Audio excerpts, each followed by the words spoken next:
Oke, Assalamualaikum warahmatullahi wabarakatuh. Jadi pada pertemuan kedua ini kita akan bahas tentang informasi akuntansi, yang mana informasi akuntansi ini terdapat di dalam buku analisis laporan keuangan. Kita langsung saja masuk ke submaterinya. Jadi yang pertama itu adalah akuntansi dan informasi akuntansi. Apa pengertiannya akuntansi dan apa pengertiannya informasi akuntansi. Yang kedua itu tujuan pelaporan akuntansi, apa saja sih tujuan dari pelaporan akuntansi itu dan bagaimana tujuan itu. Yang ketiga, karakteristik kualitatif informasi akuntansi, itu adalah hierarki dari karakteristik informasi akuntansi. Oke, selanjutnya masuk kepada pengertian dari informasi akuntansi. Sebelum saya masuk kepada pengertian informasi akuntansi, saya akan menjelaskan dulu tentang pengertian dari akuntansi itu sendiri menurut Ikatan Akuntansi Indonesia. Menurut IAI, akuntansi adalah ilmu mencatat, menganalisis, mengomunikasikan transaksi atau kejadian ekonomi suatu entitas bisnis yang bertujuan untuk menghasilkan dan melaporkan informasi yang relevan bagi berbagai pihak yang berkepentingan dalam pengambilan keputusan. Untuk pengertian dari informasi akuntansi sendiri, yaitu sistem yang memaksudkan menyimpan dan mengolah data keuangan beserta akuntansi digunakan oleh pengambilan keputusan atau stakeholder bersangkutan menurut Rooney dan Steinberg. Jadi itu tadi pengertian dari akuntansi dan juga informasi akuntansi. Selanjutnya di sini ada bagan alur dari informasi akuntansi. Yang pertama adalah kegiatan ekonomi lembaga. Kegiatan ekonomi lembaga ini yang kemarin kita sudah pelajari, ada beberapa kegiatan dari analisis laporan keuangan. Kegiatan-kegiatan itu berupa kegiatan lingkungan, internal dan eksternal, kegiatan pendanaan, investasi, dan juga kegiatan operasional. Semua itu akan nanti diakumulasi dan dibuatkan informasi akuntansi. Nah, informasi akuntansi ini akan dikomunikasikan lebih lanjut dan akan digunakan oleh pemangku kepentingan. Pemangku kepentingan itu berupa internal dan eksternal. Internal meliputi orang-orang di dalam dari perusahaan, dan juga eksternal. Eksternal ini kemarin kita sudah bahas, yaitu seperti kreditor, pemerintah, supplier, dan juga karyawan, masih banyak lagi. Selanjutnya setelah digunakan maka akan dioper ke pengambilan keputusan, yaitu bagian internal dari perusahaan. Apa akan dibuatkan analisis atau strategi dalam hasil dari pemakaian dari internal dan eksternal itu. Maka setelah itu akan dilakukan feedback. Feedback ini juga akan mempengaruhi tindakan-tindakan dari perusahaan ketika kegiatan-kegiatan ekonomi yang baru masuk ke dalam perusahaan. Gitu.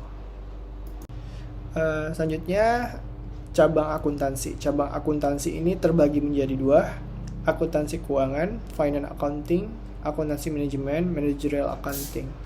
Untuk akuntansi keuangan, menurut pengertiannya di sini adalah sebuah pengakumulasian, pemrosesan, dan pengkomunikasian yang didesain untuk pengambilan keputusan, investasi ataupun kredit bagi pemakaian eksternal. Sedangkan untuk akuntansi manajemen, yaitu pengakumulasian, pemrosesan, pengkomunikasian yang didesain untuk kepentingan internal, jadi di dalam internal. Untuk akuntansi keuangan itu kepentingan eksternal, akuntansi manajemen itu kepentingan internal.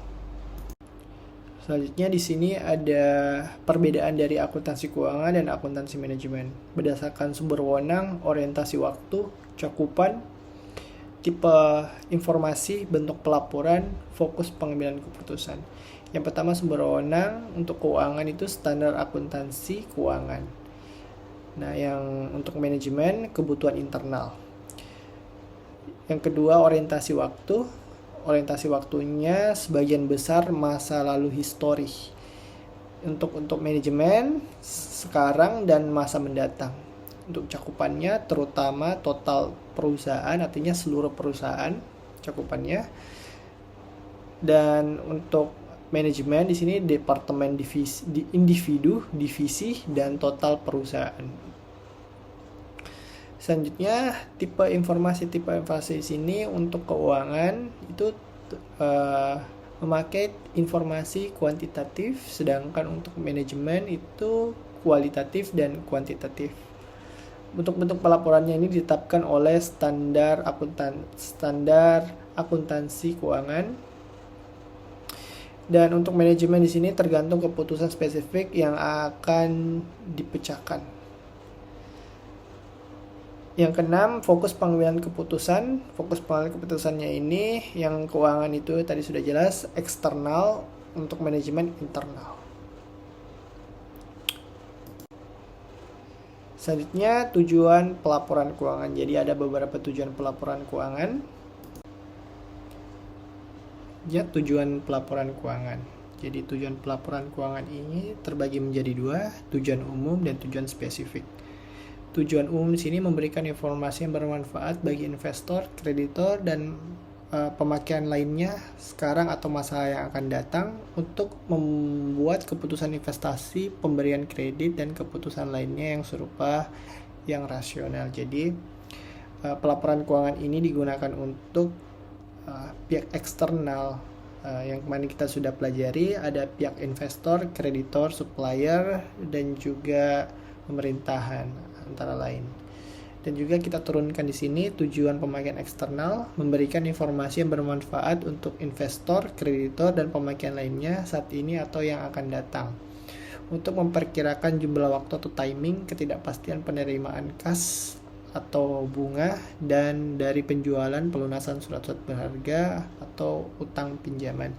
Jadi memang dari pihak eksternal ini akan mengeluarkan sejumlah kas yang nantinya pelaporan keuangan ini sebagai acuan mereka untuk mendapatkan return dianalisis demikian rupa gitu.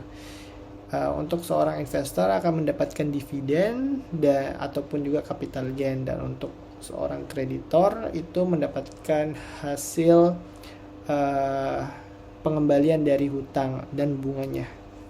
Itu pemakaian eksternal berupa pelaporan keuangan. Selanjutnya diturunkan lagi tujuan pelaporan perusahaan atau lembaga.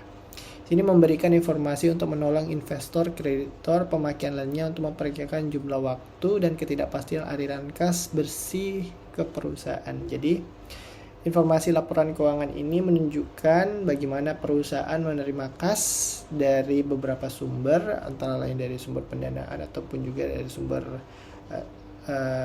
pendanaan, antara lain ada sumber hutang atau dari sumber modal seperti itu, yang nantinya sumber ini menjadi bagian dari kas perusahaan, dan kas perusahaan ini juga akan mempengaruhi imbal hasil dari pihak-pihak eksternal itu. Nah, kita kerucutkan lagi ya tujuan spesifik di sini. Ada 3, memberikan informasi sumber daya ekonomi, kewajiban, dan modal saham. Di sini contohnya berupa pendanaan hutang ataupun saham. Informasi seperti itu yang akan digunakan oleh kepentingan eksternal. Alasannya agar untuk bisa mengidentifikasi kelemahan dan kekuatan dari perusahaan berdasarkan likuiditas juga, dan juga mengidentifikasi bagaimana prestasi dari perusahaan itu berdasarkan sumber pendanaannya. Gitu. Selanjutnya di sini juga ada memberikan informasi yang komprehensif. Memberikan informasi komprehensif ini berupa seperti kemampuan perusahaan untuk mencetak laba. Di situ salah satunya. Informasi ini juga berguna bagi perusahaan, yang mana perusahaan di sini bisa digunakan untuk mengevaluasi prestasi manajemen. Itu salah satu contohnya. Yang kedua ini memberikan informasi aliran kas. Nah, informasi aliran kas ini juga sangat penting bagi bagi pemangku kepentingan eksternal, yang mana aliran kas ini digunakan untuk memprediksi bagaimana perusahaan mendanai operasi-operasinya dan juga akan menciptakan laba dari kas-kas itu. Selanjutnya hierarki karakteristik kualitatif informasi akuntansi. Jadi ini adalah bagian hierarki dari informasi akuntansi. Ada batasan atas atau keberadaan. Yang kedua, di sini ada batasan bawah, yaitu batasan pengakuan. Untuk batasan atas ini adalah manfaat lebih besar daripada biaya. Maksudnya di sini adalah ketika kita membeli sebuah barang, maka manfaatnya itu harus lebih besar daripada biaya yang kita keluarkan, seperti itu. Kalau disandingkan dengan akuntansi, jadi manfaat pelaporannya itu lebih besar manfaatnya itu daripada biaya yang kita keluarkan untuk membuat laporan itu. Misalnya biaya-biaya untuk pengumpulan data, biaya-biaya untuk memprosesan dan lainnya seperti itu. Maka manfaatnya itu bisa kita nikmati dari berbagai pihak-pihak, misalnya untuk pemangku kepentingan eksternal maupun internal seperti itu. Yang kedua di sini bisa dipahami. Ini adalah kualitas spesifik pemakai. Jadi bisa dipahami dari setiap kalangan yang profesional maupun kalangan yang awam berdasarkan catatan-catatan di dalam pelaporan itu. Selanjutnya, bermanfaat untuk pengambilan keputusan. Sudah jelas memang laporan keuangan itu harus bermanfaat bagi untuk pengambilan keputusan dari investor, kreditor, supplier, dan lain sebagainya. Selanjutnya, informasi akuntansi itu harusnya reliable, artinya bisa diandalkan. Bisa diandalkan ini bisa diverifikasi kebenarannya. Yang pertama, yang kedua di sini ada representatif, artinya bisa merepresentatifkan perusahaan yang dimiliki ataupun perusahaan yang ingin dianalisis. Yang ketiga adalah netral, tidak bergantung atau tidak berpihak pada siapa-siapa. Artinya perusahaan itu, laporan itu berdiri sendiri. Selanjutnya relevan ini bisa dihubungkan dengan histori-histori masa kini ataupun masa yang akan datang. Relevan terhadap perusahaan-perusahaan di industrinya dan lain-lain. Nah, seharusnya relevan ini memiliki nilai yang bisa diprediksi. Ketika kita melihat informasi akuntansi ini, nilai-nilai itu bisa kita olah dan kita bisa melakukan forecasting atau peramalan. Selanjutnya, nilai umpan balik ini berdasarkan kesimpulan-kesimpulan yang ada di dalam pelaporan informasi akuntansi ini, maka diambillah kesimpulan atau feedback. Yang ketiga sini adalah tepat waktu. Tepat waktu di sini adalah ketika perusahaan ingin membutuhkan informasi akuntansi ini, maka informasi akuntansi ini harus ada juga melengkapi keputusan-keputusan yang ingin dicapai oleh perusahaan. Maka pelaporan itu harus tepat waktu. Selanjutnya di sini adalah bisa diperbandingkan. Jadi ini adalah karakteristik kualitas dari kedua, relevan dan reliabilitas. Bisa diperbandingkan, artinya bisa dibandingkan berdasarkan informasi komparatif dari tahun lalu ataupun juga bisa dibandingkan dengan industri di dalamnya. Dan juga pelaporannya itu harus konsisten dari tahun ke tahun juga bisa. Dan selanjutnya adalah batasan untuk pengakuan kematerialan. Di sini adalah sifatnya tidak absolut ataupun relatif. Misalnya ketika ada kesalahan dalam pelaporannya itu, maka perspektif dari pemangku kepentingan dari laporan itu ataupun pihak eksternal mungkin berbeda-beda. Jadi itu adalah batasan pengakuan dari kematerialan. Beda-beda ini maksudnya ketika ada masalah dari pencatatan mungkin bisa dimaklumi oleh pemangku kepentingan itu ataupun juga misalnya pemangku kepentingan yang lain. Selanjutnya, jadi ini akhir dari materi pertemuan kedua. Selanjutnya teman-teman akan mengerjakan tugas di Siakat dan saya akan kasih tugas mungkin berupa kuis, teman-teman kerjakan. Dan apabila ada salah kata dari pemaparan materi ini mohon dimaafkan. Wabillahi taufiq wal hidayah. Wassalamualaikum warahmatullahi wabarakatuh.